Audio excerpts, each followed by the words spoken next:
जब टीवी अखबार आपको G20 दिखा रहा है, उसी दौर में चंद्रबाबू नायडू की गिरफ्तारी हो गई है। सोचिए, प्रधानमंत्री मोदी हाथ खींचकर उनको पिछली बार गठबंधन में लाए थे 2014 में। कहा जा रहा है कि इस बार जगन मोहन रेड्डी उनके पाले में ज़्यादा मुफीद हैं, चंद्रबाबू नायडू अब उनको पसंद नहीं है और उनकी गिरफ्तारी हो गई है। मैं नहीं कह रहा हूँ, दीपक शर्मा नाम के जो बड़े पत्रकार हैं उन्होंने लिखा है ट्विटर पर, वो भी बताऊंगा। मध्य प्रदेश के पन्ना में कैसे एक विधवा महिला को मंदिर में ठोकर मार के निकाल दिया गया, ये भी सोशल मीडिया पर सबसे ज़्यादा वायरल खबर है। और G20 में हम नहीं कह रहे हैं, डायचे वेले विदेशी अखबार है, वो गरीबों की खबर दिखा रहा है। जापान का एक पत्रकार तो यहाँ तक कह गया कि प्रधानमंत्री मोदी अपना प्रचार कर रहे हैं, खड़गे को न्योता नहीं मिला है। लेकिन सबसे जो बड़ी खबर है वो घोसी का उपचुनाव, और उसके बाद जवान फिल्म। सोचिए, शाहरुख खान की फिल्म आई है, उस पर किसान, EVM सबकी चर्चा है। और वहीं सूरज एगरे जो रेड कॉर्पेट पर छाए हुए हैं, तो वो सारी खबरें बताऊंगा जो सोशल मीडिया पर वायरल है। नमस्कार, मैं शंभू कुमार सिंह और आप देख रहे हैं नेशनल दस्तक। चंद्रबाबू नायडू को देर रात गिरफ्तार कर लिया गया, उन पर भ्रष्टाचार के आरोप हैं। दीपक शर्मा का कहना है कि जगन मोहन रेड्डी हो सकता है बीजेपी के पाले में जाए, इसलिए उस गठबंधन में कोई एक ही रह सकता था। तो क्या विपक्षी नेताओं की गिरफ्तारी का अब दौर शुरू होगा, ये बड़ा सवाल है। वैसे 28 दलों का गठबंधन जो है इंडिया, उसे सरकार सकते में तो हैं। G20 2020 के बैठक में प्रधानमंत्री ने खुद को इंडिया कह के रिप्रेजेंट किया था, अब वो भारत कह के रिप्रेजेंट कर रहे हैं, तो वो गठबंधन तो भारी पड़ रहा है। ये मंदिर की तस्वीर देख लीजिए, हम पूरा वीडियो नहीं दिखा सकते हैं क्योंकि वो उस महिला के गरिमा के खिलाफ है, इसलिए बस ये एक स्क्रीनशॉट देख लीजिए। जो उजली साड़ी में एक महिला दिख रही हैं, वो पन्ना, मध्य प्रदेश के पन्ना का ये मंदिर है, जहां वो आरती करना चाहती थी। मंदिर ने धक्का मार के निकाल दिया, कहा कि तुम विधवा महिला हो। पहले इनके पति वहाँ के महाराजा हुआ करते थे, वो आरती करते थे, उसके बाद ये गए हैं। सवाल है कि क्या ये सचमुच का धर्म है या ये जातीय गिरोह का अड्डा है। पुजारी के नाम पर एक ही जाति का वर्चस्व, सारे हिंदू क्यों नहीं। दान पेटी की चाबी एक ही जाति के पास, सारे हिंदुओं के पास क्यों नहीं। सारे ट्रस्टी में एक ही जाति के लोग, सारा पैसा एक ही जाति के पास मंदिर का, सब हिंदू क्यों नहीं। और सवाल है कि इन मंदिरों के पैसे से स्कूल अस्पताल क्यों नहीं बनता है, गरीबों की पढ़ाई लिखाई दवाई का इंतज़ाम क्यों नहीं हो सकता है। क्या इससे भगवान नाराज़ हो जाएंगे? मुझे लगता है भगवान ज़्यादा खुश होंगे। आप लोग अपनी प्रतिक्रिया दीजिएगा। ये वो पत्रकार है जिसका मैं चेहरा दिखा रहा हूँ। PM मोदी, G20 के सारे तस्वीरों पर मोदी जी की तस्वीर है और लोग कह रहे हैं कि वो चुनाव प्रचार कर रहे हैं। और सोचिए, घोसी का रिजल्ट आया, बीजेपी हार गई। ये दैनिक जागरण अखबार है। मैं इसलिए कह रहा हूँ, इस देश में सबसे बड़ा कोई बेईमान है तो वो टीवी और अखबार है। विपक्ष को मोदी से पहले मीडिया से लड़ना होगा, और ये लड़ाई ट्विटर पर नहीं हो सकती, हर रैली में करना होगा। सोचिए, अखबार लिख रहा है घोसी में चुनाव हारने की खबर नहीं लिख रहा है 3 जगह बीजेपी जीती, जबकि 4 राज्यों में बीजेपी हार गई है। पश्चिम बंगाल में बीजेपी हारी है, झारखंड में बीजेपी हारी है, यूपी में बीजेपी हारी है, केरल में बीजेपी हारी है। बीजेपी जीती है उत्तराखंड में और त्रिपुरा में, उसको बताया जा रहा है। तो यही सवाल है। सोचिए, अखबार इतने बेईमान होते हैं कि कोई schedule caste, schedule tribe, OBC या किसान का बच्चा टॉप कर जाए और कोई जनरल का बच्चा दूसरे या तीसरे नंबर पे हो, तो खबर का हेडर होगा तीसरे नंबर पे आया फलाना, पहला दूसरा गायब। तो ये अखबार की हकीकत है जिसको सोशल मीडिया पर लोग तस्वीरें शेयर कर रहे हैं। ये हैं दीपक शर्मा का वो ट्वीट जो मैं पढ़ के बता रहा हूँ। मोदी जी के इंडिया में, मोदी जी ही बोल रहा हूँ, मोदी जी की इंडिया में जब चंद्रबाबू नायडू नहीं आए तो सज़ा तो मिलनी थी। आज नायडू को जगन मोहन रेड्डी ने CID के जरिए गिरफ्तार करवा लिया।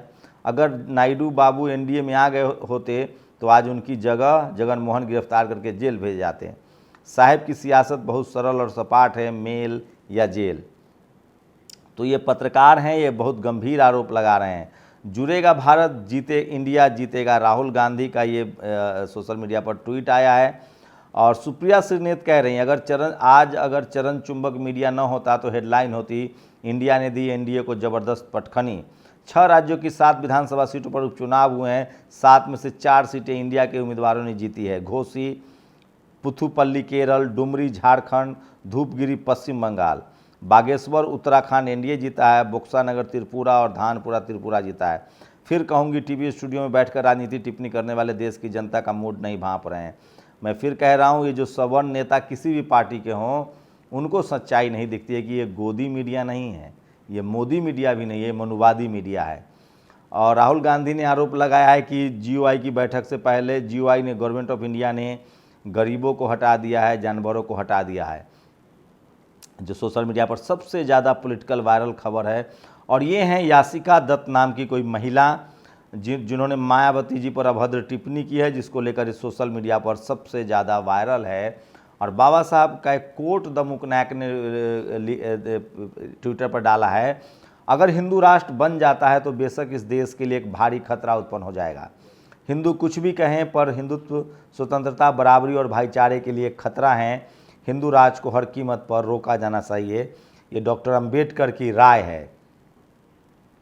ईवीएम एक ऐसी जादुई मशीन है कि उपचुनावों में विपक्षी दलों को जीत दिलाती है और लोकसभा चुनाव में बीजेपी को जीत दिलाती है। ईवीएम जादुई मशीन को बनाने वाला जापान अपने देश में बैलेट पेपर पर चुनाव कराता है और भारत जापान से ईवीएम खरीदकर इस जादुई मशीन से चुनाव कराता है ना मज़ेदार। मैं फिर एक बार दिला दूं यार, एक दौर था जब इस देश में लोकतंत्र आया, बाबा साहब संविधान बहुत खुश थे कि अब वोट का अधिकार मिला है। किसी कहते हैं लोग, इसकी तथ्यात्मक पुष्टि नहीं करता हूँ, बट इस कहानी में बहुत मतलब है। उस सवर्ण नेता ने बाबा साहब को कहा कि बाबा साहब इतना खुश क्यों? उन्होंने कहा कि मैंने सबको वोट का अधिकार दिलवा दिया। उन्होंने कहा कि आपके वोट खरीद लेंगे। बाबा साहब हंसे, कहें कि एक समय आएगा जब हमारे लोग जागरूक होंगे। सोचिए, इस देश में लोग रिजर्व सीट पर अपने नौकरों को जिताते थे।